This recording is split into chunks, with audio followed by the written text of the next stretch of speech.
नमस्कार साथियों, आप सबका पुनः स्वागत है श्रद्धा एस्ट्रो ज्योतिष में। आज हम लोग कवर करने वाले हैं षष्ठम भाव या षष्ठमेश अलग अलग भावों में किस प्रकार का फल देते हैं और इनके जो पर्यायवाची या सिनोनिम कहे जा सकते हैं। षष्ठम भाव के स्वामी को ही रोग देखने के लिए देखा जाता है, शत्रु भाव भी कहा जा सकता है, ऋण भाव कहा जाता है। किसी भी प्रकार की हार जीत, चाहे वो कोर्ट कचहरी हो, चाहे वो प्रतियोगिताओं में जीत की बात हो, कोई कंपटीशन एग्ज़ाम हो, मामा मौसी यानी क्योंकि ये माता से तीसरा भाव है तो माँ के भाई बहनों को बताएगा, माँ के भाई बहन यानी मामा मौसी पक्ष। और क्योंकि ये पंचम से द्वितीय है तो ये संतान के धन को देखने के लिए भी देखा जाता है, सामान्यतः प्रथम संतान के एसेट्स। और चोरी का कोई कष्ट जीवन में आएगा बड़ा, वो भी छठे भाव से देखा जाता है। अभी मुख्यतः तो हमने, क्योंकि हमने अभी भावों को अलग अलग लिया है, तो मुख्यतः तो हमने जो मेन विषय जिसको रोग भाव कहा जाता है, छठे भाव को, तो हमने मुख्यतः रोग को समझाने का प्रयास किया है। क्योंकि हमने पहले भी बताया था कि अगर इसको हम एक साथ सारे विषय ले आएंगे तो बहुत मुश्किल होगा आइडेंटिफाई करना। और हमने ये भी कोशिश की कि हम उतना ही मटेरियल आपको बताएं जो यहाँ बोर्ड पर हमने लिखा हुआ है। कारण आप उसको नोट डाउन भी कर सकते हैं, उसका स्क्रीनशॉट भी ले सकते हैं, लीक से हम ना हटें और उतना ही मैटर दिया जाए जितना हम एक क्लास में ग्रहण कर सकते हैं। तो इस डायग्राम के ज़रिए एक जनरल आइडिया हमने बताने का प्रयास किया है कि छठे भाव का स्वामी अगर 3, 6, 8, 12 में, याद रखिएगा, ये आपस में आने चाहिए, कोई और प्लैनेट इनकी इन्वॉल्वमेंट में नहीं आना चाहिए। भाई जैसे मान लीजिए छठे भाव का स्वामी 8वें भाव में बैठ जाता है तो ये अच्छा फल देता है, इसी को हम बोलते हैं विपरीत राजयोग। लेकिन एक बात याद रखिएगा, कभी भी विपरीत राजयोग को हम राजयोग जितना बलशाली नहीं मान सकते हैं। विपरीत राजयोग का अर्थ ही यह है कि आपको जीवन में विपरीत परिस्थितियों का सामना करना पड़ेगा, उसके बाद कहीं जाकर आपको वो सुखद अनुभव, वो जीत का एहसास होगा। तो कभी राजयोग, कभी नीच भंग राजयोग, कभी विपरीत राजयोग, इसमें कोई दो राय नहीं है कि राजयोग ही सबसे बली माना जाता है। ये तय हो चुका है कि आपके पूर्व जन्मों का पुण्य ऐसा है कि आपको बीच में डाउनफॉल नहीं करना पड़ेगा, आपके जीवन में अपराइज रहेंगी। और जो नीच भंग राजयोग होता है उसमें भी कहीं ना कहीं एक बार डाउन, यानी स्टार्टिंग हमेशा डाउन से ही होती है नीच भंग राजयोग में, लेकिन उसके बाद जीवन बढ़ता चला जाता है। विपरीत राजयोग को तीसरे कैटेगरी का राजयोग माना जाता है, जहां पर आदमी के जीवन में ऊंचाइयां आती हैं, अचानक बढ़ जाता है, फिर बड़ा ट्रबल आएगा और ट्रबल में जब वो संकट ग्रस्त होने लग जाएगा तब उसका निराकरण हो जाएगा। तो अब थोड़ा डाउन हुआ फिर अप हुआ, तो ये विपरीत राजयोग में होता है। अलग अलग जीवन अपना अपना पसंद करते हैं, या कहें हमने प्रारब्ध से हमें वो जीवन मिला है, लेकिन संसार दूसरे के जीवन को नीच भंग राजयोग में ज़्यादा महत्व देना समझता है, या ये कह सकते हैं उसके महत्व को आंक पाता है कि भाई इसने 0 से शुरू किया था और वो अरबों तक पहुंच गया। तो वो धीरे धीरे धीरे धीरे धीरे, यानी शुरुआत बहुत ज़्यादा खराब होती है नीच भंग राजयोग में। राजयोग में मतलब आपका जन्म किसी अच्छे परिवार में हुआ है, आपको काफ़ी चीज़ें बनी बनाई मिली, तो वही मैं आपको बता रहा था, विपरीत राजयोग तभी तक लागू होगा जब तक 3, 6, 8, 12 के ही प्लैनेट बैठे। दूसरे प्लैनेट इन्वॉल्व हो जाते हैं तो वो भंग हो जाता है। हाँ, इसके पास अगर 2-2 हाउसेस की लॉर्डशिप है तो उसका कोई प्रभाव नहीं माना जाएगा। ये सामान्यता है, मतलब ये जो हमने माइनस लिखा हुआ है ये सामान्यता। भाई सामान्यता अगर छठे भाव का स्वामी पंचम भाव में बैठ जाता है तो नेगेटिव परिणाम देता है, लेकिन यहाँ 10 नंबर है या 11 नंबर है, दोनों का स्वामी शनि हो गया है। ऐसी परिस्थितियों में अगर शनि यहाँ बैठा हुआ है तो फिर हमें उसका बुरा फल नहीं माना जाएगा। क्लियर हो गया। इसी प्रकार से 11वें भाव में हमने स्टार लगाया है। मटेरियल गेन के लिए छठे भाव का स्वामी अगर 11वें भाव में चला जाता है, बहुत अच्छे परिणाम। 11वां भाव सामान्यतः सभी के लिए अच्छे परिणाम देता है, लेकिन ये अगर जैसे अभी तो शनि और बुध ये दोनों इन्वॉल्व हो रहे हैं, तो अगर बुध यहां बैठ जाता है तो वो कहीं ना कहीं अपने से बड़े यानी बड़े भाई बड़ी बहन उनको कहीं ना कहीं रोग से पीड़ित कर सकता है। क्लियर हो गया। अदरवाइज मटेरियल गेन के लिए ये अच्छा माना जाएगा। क्लियर। तो ये नेगेटिव साइन भी आपको ध्यान रखने हैं कि वो मान लीजिए बुध यहां बैठ जाता है। क्लियर हो गया।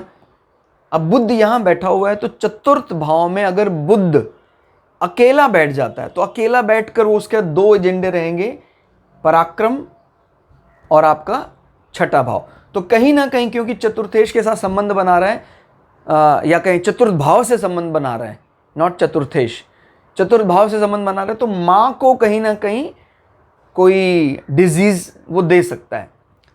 लेकिन अगर बुध यहां पर सूर्य के साथ आ जाता है, अपने मित्र के साथ आ जाता है जो चंद्रमा का भी मित्र है, बुध आदित्य योग यहां बना लेता है, उस कंडीशन में इसके बुरे प्रभाव को कमतर आंकना है।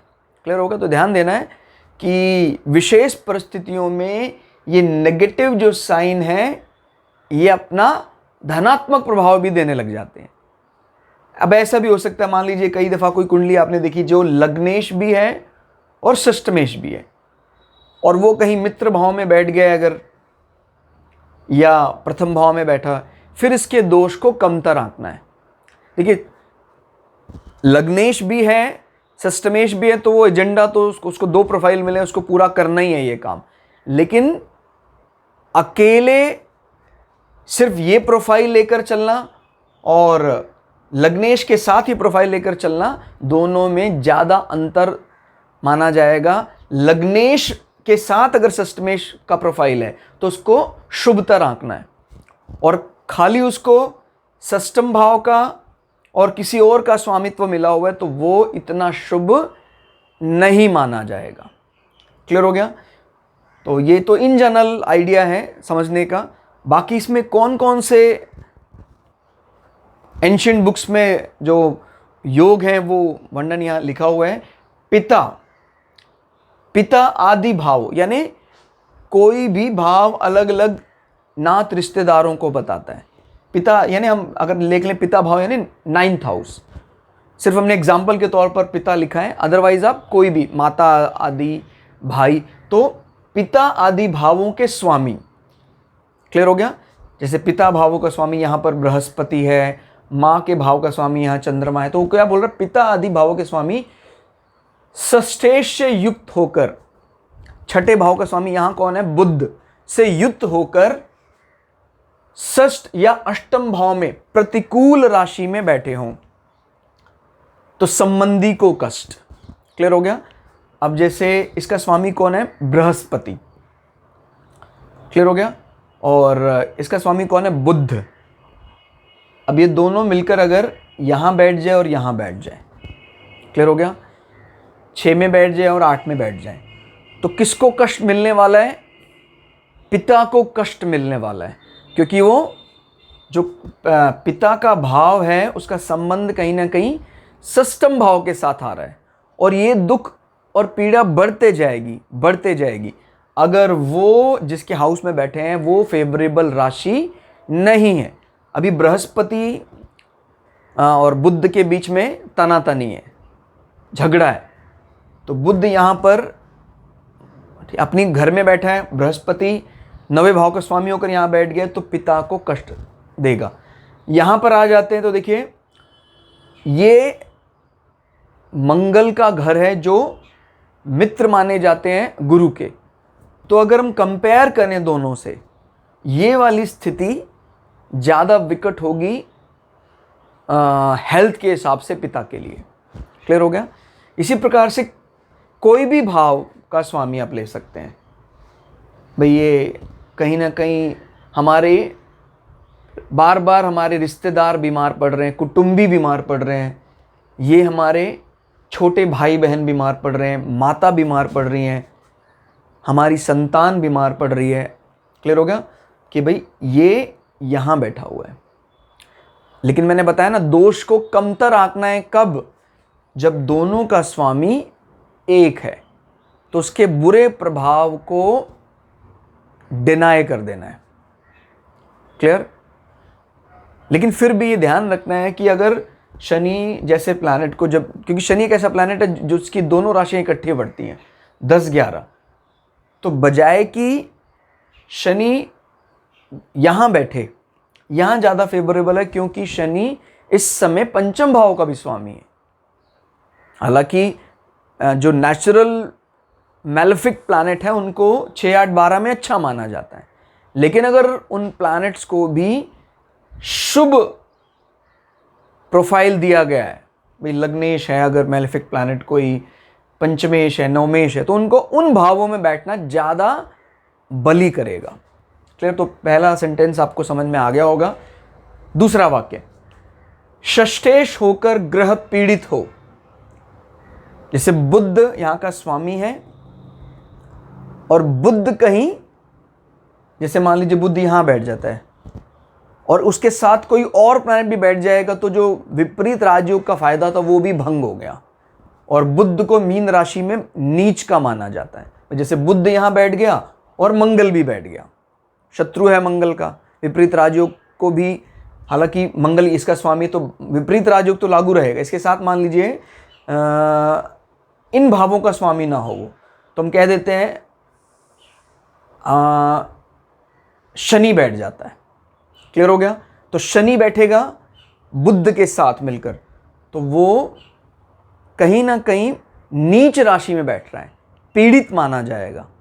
तो इस कंडीशन में आप समझ सकते हैं कि अगर ऐसा होता है, और कहता है कि षष्ठेश होकर ग्रह पीड़ित हो, तो ये आपको इन ग्रहों से संबंधित पीड़ाएं दे सकता है। मतलब अगर मान लीजिए यहां पर बुध की बजाय सूर्य का नंबर होता, मान लीजिए 5 नंबर होता, क्लियर, और 5 नंबर का स्वामी सूर्य कहीं पीड़ित हो जाता, तो मस्तिष्क में कहीं ना कहीं रोग आ जाता। तो ध्यान रखिएगा, इस समय फिलहाल जो हमने एग्जाम्पल चार्ट लिया है काल पुरुष की कुंडली, वहां पर बुध हैं, तो अगर बुध 12वें भाव में चले जाते हैं और विपरीत राजयोग अगर लग भी रहा है, याद रखिएगा विपरीत राजयोग अगर भंग हो जाएगा तो उसका पूरा पूरा दुष्प्रभाव दिखाई देगा। लेकिन अगर विपरीत राजयोग लागू रहता है, माने अकेला बुध यहां बैठा हुआ है, या 3, 6, 8, 12 के प्लैनेट ही यहां पर बैठे हुए हैं, उनके अतिरिक्त कोई भी अलग केंद्राय त्रिकोण का स्वामी वो वहां नहीं बैठा हुआ है, अगर ऐसा होता है तो शुरुआती हिस्से में यानी कुछ परिणाम बुरे होंगे, लेकिन अंततोगत्वा जीत उसी की मिलेगी। कोई बहुत बड़ा ट्रीटमेंट नहीं लेना पड़ेगा, मेडिकल ट्रीटमेंट लेने की आवश्यकता नहीं होगी अगर विपरीत राजयोग अप्लाई हो रहा है। तो सूर्य अगर पीड़ित है षष्ठेश होकर तो मस्तक में पीड़ा रहेगी, चंद्रमा पीड़ित है तो मुख पीड़ित रहेगा, मंगल अगर षष्ठेश होकर पीड़ित है तो उसको कहीं ना कहीं कंठ की समस्या हो सकती है। याद रखिएगा, ये सिर्फ हमें षष्ठेश के प्रोफाइल के लिए प्लैनेट के अनुसार बीमारियां दी गई हैं, ये सभी जगह पर लागू नहीं करनी है इनको। ये सिर्फ अगर कोई प्लैनेट छठे भाव का स्वामी होकर पीड़ित है तब ये समझना है कि सूर्य मस्तक, चंद्र मुख, मंगल जो है कंठ, बुध जो है वो नाभि की कहीं ना कहीं समस्या देगा, गुरु है वो कहीं ना कहीं आपको ईएनटी डॉक्टर के पास जाना पड़ सकता है, ईयर, नोज, थ्रोट, स्पेशली नाक। शुक्र अगर पीड़ित है तो नेत्रों में समस्या हो सकती है। क्लियर हो गया? शनि पीड़ित होने पर, षष्ठेश होकर शनि अगर पीड़ित है, पैरों में समस्या, राहु या केतु अगर पीड़ित है, याद रखिएगा यहां किस परिप्रेक्ष्य में बात कही गई है, क्योंकि इनको कोई राशि तो असाइन नहीं की गई है, लेकिन अगर आप बृहत पराशर होरा शास्त्रा देखते हैं तो वहां पर लिखा है अगर कुंभ राशि का स्वामी शनि कमजोर है तो इसका स्वामित्व किसको मिल जाता है? राहु को। इसी प्रकार से सिंह राशि का स्वामी सूर्य कमजोर है तो उसका स्वामित्व किसे मिल जाता है? केतु को। और इस कंडीशन में अगर ये ग्रह फिर पीड़ित हो जाते हैं तो फिर वो पेट की समस्याएं देंगे। क्लियर हो गया? तो ये दिमाग में बात याद रखनी है कि कुंभ राशि का स्वामित्व राहु को कब असाइन करना है? जब शनि कमजोर हो जाता है। क्लियर हो गया? तो इस प्रकार से हम जान सकते हैं। अब आता है मंगल या बुध लग्नेश होकर, ये स्पेशली इन दो प्लैनेट्स के लग्नों के लिए है। जैसे मेष लग्न, वृश्चिक लग्न मंगल के लग्न है, और कन्या लग्न और मिथुन लग्न बुध के लग्न। लग्नेश होकर चंद्रमा राहु एवं शनि से शत्रु राशि में युक्त हो। क्लियर हो गया? यानी लग्नेश है वो, और वो चंद्रमा राहु एवं शनि के साथ शत्रु राशि में इकट्ठे हो रहे हैं कहीं। ऐसी कंडीशन में जातक को लेप्रोसी या कुष्ठ रोग हो सकता है। शरीर का कुछ हिस्सा उसमें सफ़ेद दाग हो सकते हैं, वो गलना शुरू हो सकता है। क्लियर हो गया? जैसे अगर पाप ग्रह ज़्यादा बली हो जाए, राहु बहुत बली हो जाए, शनि बहुत बली हो जाए, इस कंडीशन में लेप्रोसी या कुष्ठ रोग अपना भयंकर असर दिखाएगा। और ये स्पेशली इन दो लग्नों के लिए विशेष तौर पर कहा गया है। क्लियर हो गया? जैसे मान लीजिए यहाँ पर अभी मेष लग्न है तो यहाँ बुध षष्ठेश है, और अगर यहाँ पर 3 नंबर यानी मिथुन लग्न है तो यहाँ मंगल षष्ठेश है। तो ध्यान रखना है, इन लग्नेश के अतिरिक्त उन्हीं के साथ, भाई बुध के साथ चंद्रमा बैठा है, फिर राहु भी बैठा है, फिर उन्हीं के साथ शनि भी बैठा, तो ये कंजंक्शन अच्छा नहीं माना जाता है। क्लियर हो गया? और अगर ये शत्रु राशि में है, क्लियर हो गया? ये ध्यान रखना है, स्पेशली ये शत्रु राशि किसके लिए ध्यान रखना है? ये लग्नेश को अगर कमजोर कर रहे हैं, शत्रु राशि का अर्थ होगा लग्नेश को कमजोर कर रहे हैं। क्लियर? तो इस कंडीशन में फिर कोढ़ या लेप्रोसी रोग हो सकता है। अगला है, देखिए किसी भी कुंडली में आप लग्नेश, षष्ठेश और अष्टमेश इनको अगर पीड़ित देखेंगे, या ये कहीं तीनों इकट्ठे हो रहे हैं और तीनों इकट्ठे होकर छठे भाव में बैठे हैं, अष्टम भाव में बैठे हैं, निश्चित रूप से जातक बीमार होगा ही होगा। और उसको भी समझना है किस प्रकार से कई अलग अलग भावों के साथ संबंध बनाकर अलग अलग संबंधी भी बीमार पड़ सकते हैं। देखिए, अगर लग्नेश, षष्ठेश और अष्टमेश की शत्रु राशि में युति होगी तो योग कारक है। अब इस युति में एक चीज और ध्यान रखनी है कि लग्नेश, षष्ठेश और अष्टमेश के साथ कोई अतिरिक्त ग्रह बैठे होंगे। क्लियर हो गया? यानी लग्नेश, षष्ठेश और अष्टमेश के साथ मान लीजिए सूर्य बैठा है। क्लियर हो गया? अगर सूर्य बैठा है तो उसको गांठों में दर्द और ज्वर यानी बुखार रहेगा। चंद्रमा बैठा है, याद रखिएगा चंद्रमा कब बैठा है? लग्नेश भी आ गया है, छठे भाव का स्वामी भी आ गया, अष्टमेश भी आ गया और चंद्रमा भी साथ आ गया, तो फिर वो कफ संबंधी रोग देख सकता है। मंगल आ गया, आपको पता मंगल हमारा बोन मैरो, अस्थि मज्जा का भी कारक माना जाता है, वो हमें रक्त दोष, चोट दे सकता है। बुध अगर आ गए हैं वहां पर उनके अतिरिक्त तो पित्त दोष दे सकते हैं। बृहस्पति आ गए हैं तो बृहस्पति यहां स्टार लगा इसलिए कि वो रोग विहीन कर देते हैं, एक प्रकार से उनका दोष खत्म हो जाता है। तो याद रखिएगा, कोई भी इस प्रकार के कहीं कॉम्बिनेशन बन रहे हैं, बृहस्पति साथ आ जाए या दृष्टिपात कर दें तो बड़ा रोग स्वयं नष्ट हो जाता है। शुक्र आ जाए तो लैंगिक रोग हो सकता है, कोई महिला जनित, पुरुष महिला है तो कोई पुरुष जनित रोग, इस प्रकार के लैंगिक रोग हो सकते हैं। सेक्स ऑर्गन्स में कहीं ना कहीं दाद, खाज, खुजली, इस प्रकार की कहीं, या नंबर ऑफ स्पर्म, ओवम, इस प्रकार की चीज़ें घटना। शनि अगर उनके साथ आकर पीड़ित हैं तो, या कहीं उनको पीड़ित कर रहे हैं तो वात संबंधी रोग हो सकते हैं, वायु संबंधी विकार। आपको पता है अगर वायु बढ़ जाती है शरीर में तो गठिया, बाय, घुटनों का दर्द हो जाता है शुरू।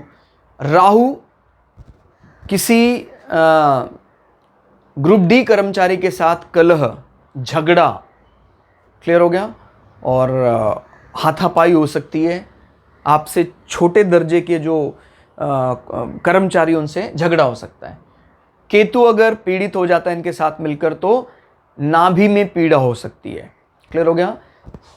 आपको कहीं ना कहीं जो वायु गोला होता है वो उखड़ सकता है और नाभि में लगातार दर्द रह सकता है। याद रखना इस चीज़ को, लग्नेश, षष्ठेश, अष्टमेश के साथ अन्य ग्रहों की युति, क्लियर। नेक्स्ट इज फिर भावेश, यानी किसी भी भाव का स्वामी, मान लीजिए चतुर्थ भाव का स्वामी और छठे भाव का स्वामी और आठवें भाव के स्वामी की युति संबंधित बांधवों को रोग देती है, क्लियर होगा। तो समझे हम कैसे।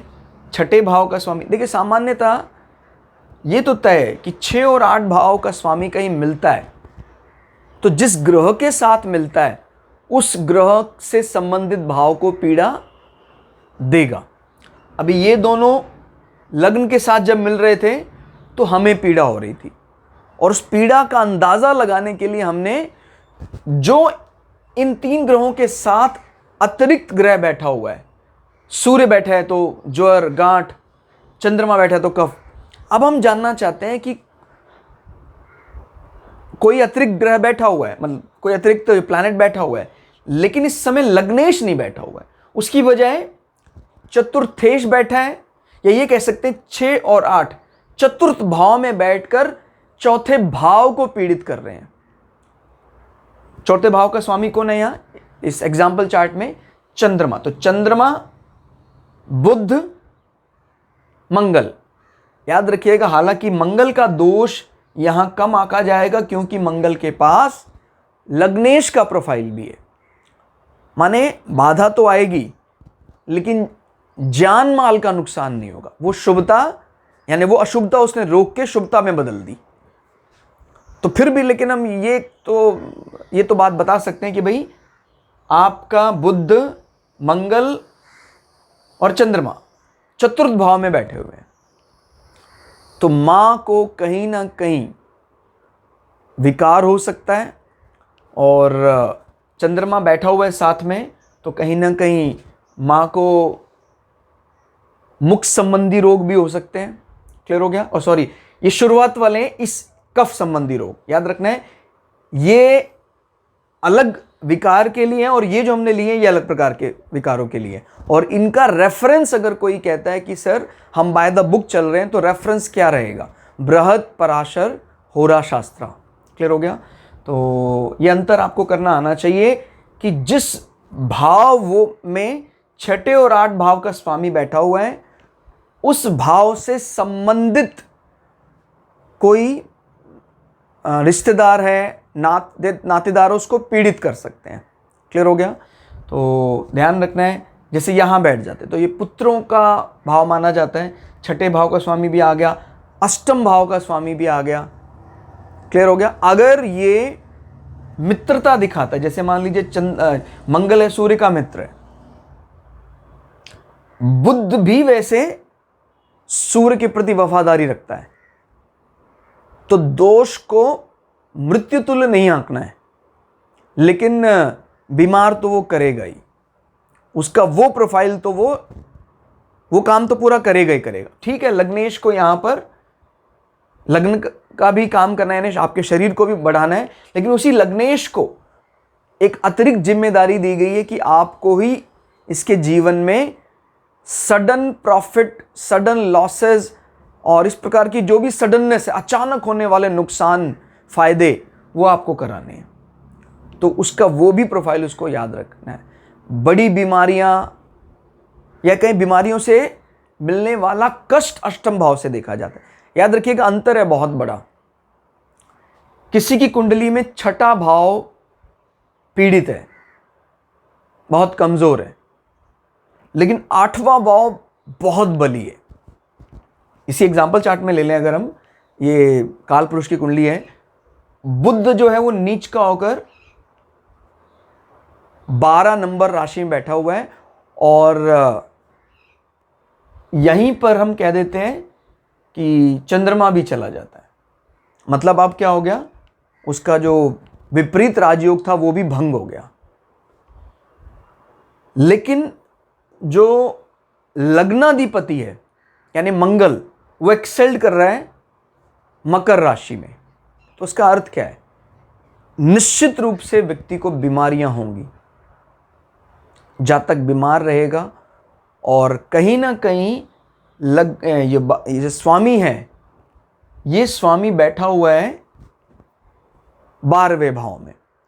तो कह सकते हैं वो वहां पीड़ित है, तो कहीं ना कहीं स्किन डिजीज, स्पेशली पैरों का निचला हिस्सा, एथलीट फुट, इस प्रकार की बीमारियां, क्योंकि बुध जो है वो त्वचा का भी कारक होता है।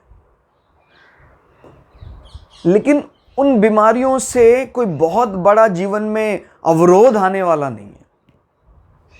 कारण, क्योंकि जो बीमारियों से अवरोध पैदा करता है वो है अष्टम भाव, यानी बीमारियों से भयंकर कष्ट वो ये देता है। इसका स्वामी देगा, अब इसका स्वामी तो उच्च का है, तो उन बीमारियों को कभी भी व्यक्ति वेटेज नहीं देगा और उनसे ओवरकम कर जाएगा।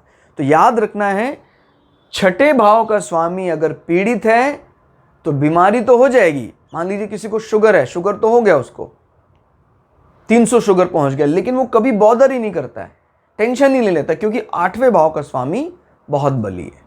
तो ये अंतर ध्यान रखना है। हाँ, ये एक चीज और ध्यान रखिए, ये वाले जो दिए गए हैं बीमारियों के लिए, वो तब है जब स्वयं वो ग्रह सष्टेश होकर बैठा है, और ये तब है जब इन ग्रहों के अतिरिक्त ये ग्रह बैठे हैं साथ में, तब इन ग्रहों को इस बीमारी से जोड़ना है। फिर हम चलते हैं शनि राहु से युद्ध हो। क्लियर हो, शनि और राहु की युति हो रही है। षष्ठमेश एवं षष्ठम भाव शत्रु पाप ग्रहों से युद्ध। भाई शनि और राहु इकट्ठे बैठे हैं किसी कुंडली में, और छठे भाव का स्वामी और छठा भाव भी पाप ग्रहों से युक्त। हम ये भी कह सकते हैं भाई शनि और राहु यहीं बैठ गए और बुध भी यहीं बैठ गया। ऐसी कंडीशन में आजीवन जातक रोगग्रस्त रहेगा। कुंडली में कहीं भी शनि और राहु की युति हो रही हो, छठे भाव का स्वामी पीड़ित हो, छठा भाव भी पाप ग्रहों से युक्त हो, तो व्यक्ति आजीवन बीमार रहेगा। क्लियर हो गया। फिर आती है 5वें भाव पंचमेश। पंचमेश अगर छठे भाव में है और षष्ठेश यानी छठे भाव का स्वामी बृहस्पति से युत है, बृहस्पति के साथ बैठा है, ये बृहस्पति से दृष्ट है, लग्नेश में द्वादशेश है, तो अपना पुत्र बैरी बन जाता है। यही कहीं पुत्र का जीवन में साथ नहीं मिलता है। तो क्या बोल रहे हैं, 5वें भाव का स्वामी पंचमेश, मतलब इस कुंडली में देखें तो सूर्य अगर यहां आ जाता है और बुध की युति बृहस्पति के साथ हो जाती है। क्लियर हो गया। और बृहस्पति ही इस कुंडली में द्वादशेश 12वें भाव का स्वामी भी है, तो बृहस्पति और बुध दोनों इकट्ठे होकर लग्न में आ जाते हैं। इसका अर्थ होगा कहीं ना कहीं आपका पुत्र आपके लिए एक, क्योंकि D1 चार्ट की अगर बात करते तो वो कोई 1 या 2 साल की बात नहीं करता, ये लाइफ की बात करता है, जीवन की बात करता है। वो एक संतान बड़े होने के बाद आपसे दूर हो जाएगी, आपका बैरी हो जाएगी। क्लियर हो गया? तो ज़रूरी नहीं कि बृहस्पति यहीं बैठा हो। हमने इस समय बृहस्पति क्यों लिया? क्योंकि वो 12वें भाव का स्वामी भी था। क्लियर होगा? तो वो ध्यान रखना है, 12वें भाव के स्वामी को लग्न में आना है, 5वें भाव के स्वामी को छठे भाव में आना है, छठे भाव के स्वामी को कहीं भी कुंडली में बृहस्पति के साथ युति करनी है। तो दोस्तों ये था छठे भाव का एक प्राइमरी ओवरव्यू, छोटा छोटा सा अंदाज़ा हमने दिया, क्योंकि इसके भी जैसे हमने स्टार्टिंग में बताया था सिनोनिम्स बहुत हैं। ये सारी बातें इसी से अंदाज़ा लगाया जा सकता है। ये तो बात तय है कि छठा भाव और छठे भाव का भावेश अगर बली है तो आपको इन सारे ही विषयों में कहीं ना कहीं अच्छी प्राप्तियां होंगी, फायदा होगा। और अगर छठा भाव भी और भावेश भी दोनों कमज़ोर हैं तो आपको इनसे संबंधित विषयों में अलग अलग जगह पर नुकसान हो सकता है। और उस नुकसान को भी हम और ज़्यादा स्पेसिफाई करने के लिए डिविजनल चार्ट्स की मदद लेते हैं। लेकिन डिविजनल चार्ट्स के लिए एक चीज़ ज़रूरी है, संतान या जातक का जन्म की एक्यूरेसी होनी चाहिए। अगर वहाँ पर वो कहता है जी 15 मिनट की एक मार्जिन है, शायद 4:15 या 4 बजे, तो फिर हम डिविजनल चार्ट को ठीक नहीं कर पाएंगे, काफ़ी दिक्कत है। हालांकि अनुभव से ज्योतिषी उसके बॉडी सिम्टम, उसके जीवन में होने वाले पैटर्न से अंदाज़ा लगा लेते हैं कि भाई इसका टाइम 4:15 नहीं है, इसका टाइम 4:06 है। उन्होंने कुछ गणनाएं लगाई और उस गणनाओं को उसके जीवन से मैच किया। लेकिन कोई भी सामान्यतः जातक जब कुंडली लेकर किसी एस्ट्रोलॉजर के पास आता है तो फिर वो शुद्धि करने का विचार तो नहीं कर पाता है। इसीलिए डिविजनल चार्ट्स पर हम तभी विश्वास करें और उसको पूछें कि ये टाइम एकदम सही हो। और मैंने आपको पहले ही बताया जन्म का मतलब क्या होता है। मां संतान को जन्म दे चुकी है, उसके बाद भी उसका जन्म नहीं माना जा रहा है जब तक उसके शरीर से जुड़ी हुई नाल को हम नहीं काटते हैं। और जैसे हम नाल को काट देते हैं वो शरीर अलग हो गया है और वो शरीर अलग है, तब हम जन्म का विचार करेंगे।